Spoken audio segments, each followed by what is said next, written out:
పర్యవేక్షణలో ఈ కేసును ఛేదించడం జరిగినది.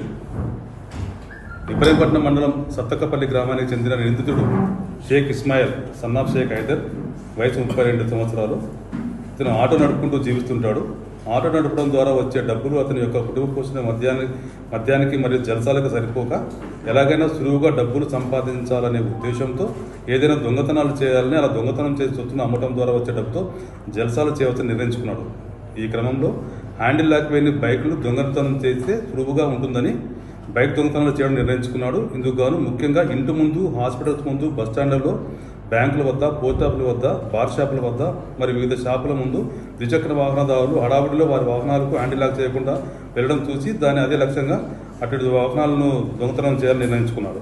ఈ విధంగా దొంగతనాలు చేసిన ద్విచక్ర వాహనాలను కోరుట్ల, కమ్మర్పల్లి, ఆర్మూరు, గంగాధర, నిజామాబాదు, జగిత్యాల, మోర్తాడు, పెర్కిలలో స్క్రాప్ బిజినెస్ చేసే నిందితులకు ఒక్కో ద్విచక్ర వాహనాన్ని 5,000 రూపాయల చొప్పున అమ్మి ఆ వచ్చిన డబ్బును జల్సాలు చేయడం చాలా ప్రారంభించాడు.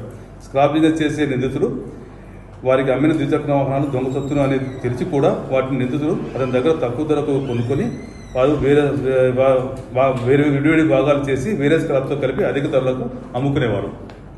ఈ విధంగా సుమారు 1.5 సంవత్సరాల నుండి నిందితుడు మెట్పల్లి పోలీస్ స్టేషన్లో 8, కోరుట్ల పోలీస్ స్టేషన్లో 9, మల్లాపూర్ పోలీస్ స్టేషన్లో 2 మరియు ఇబ్రహీంపట్నం పోలీస్ స్టేషన్లో 2 మొత్తం 20 ద్విచక్ర వాహనాలను చోరీ పాల్పడినాడు. ఇటు ద్విచక్ర వాహనాల్లో దొంగతనం గురించి ప్రజల నుండి వచ్చిన ఫిర్యాదు మేరకు సంబంధిత పోలీస్ స్టేషన్లో 20 ఎఫ్ఐఆర్లు రిజిస్టర్ అయినాయి.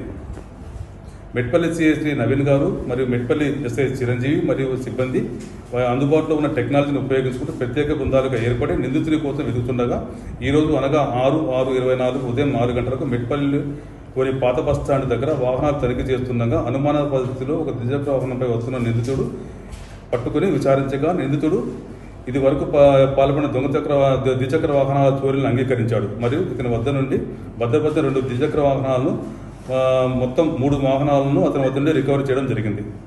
అలాగే అతను స్క్రాప్ల ద్వారా అమ్మిన సొత్తుని A1 to A16 ద్వారా 6 లక్షల రూపాయలు వారి వద్ద రికవరీ చేయడం జరిగింది. ఇటు ద్విచక్ర వాహనాల చోరీకి పాల్పడుతున్న నిందితుని మరియు దొంగ సొత్తుని కొన్న నిందితులను చాకచక్యంగా పట్టుకున్న మెట్పల్లి సిఐ మరియు ఎస్ఐలు, ఏఎస్ఐలు బేగు, ఆంజనేయులు, హెచ్సిఐ అశోకు మరియు కానిస్టేబుల్ కిరణ్ సంతోషులను అభినందిస్తున్నాను. సార్ ఇప్పుడు కేసెస్ ఎంతమంది మొత్తం కంప్లీట్ కేసెస్ స్క్రాప్ వాళ్ళ మీద కేసెస్ పెట్టింది కదా సార్, వాళ్ళ మీద కూడా 4 లెవెల్లో కేసు బుక్ చేసాం. వాళ్ళకి కూడా కేసు బుక్ చేసాం. రిసీవర్ కింద బుక్ చేసాం 4 లెవెల్లో. ఎంతమంది సార్? మొత్తం వాళ్ళు ఒక 15 మంది ఉన్నారు.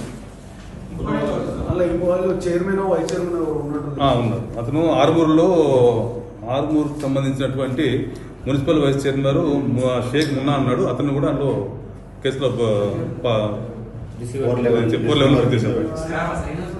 Scrap shop Armoor.